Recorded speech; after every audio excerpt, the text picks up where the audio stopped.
If you want to clear browsing data on a Realme 14T, then first of all we need to open the browser app. In this case, I'm gonna use this Chrome browser as an example, and I'm also gonna show you in a second this internet browser that we have pre-installed as well. So in the case of the Chrome browser, we can tap on these three dots over here in the top right corner. Now we're gonna go to delete browsing data, and of course over here we can just quickly choose the time range, the period, so we can select, for example, all time in order to clear all browsing data.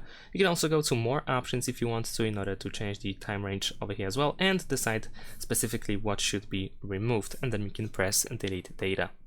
In the case of the internet browser, first we need to of course open it, then we're gonna go to menu over here and then choose settings. Actually, you can also just clear history by using this cleanup. However, we can also go to settings in order to scroll down and find clear data option, and over here we can specifically choose what we want to clear and then use this clear button that we have at the bottom of the screen.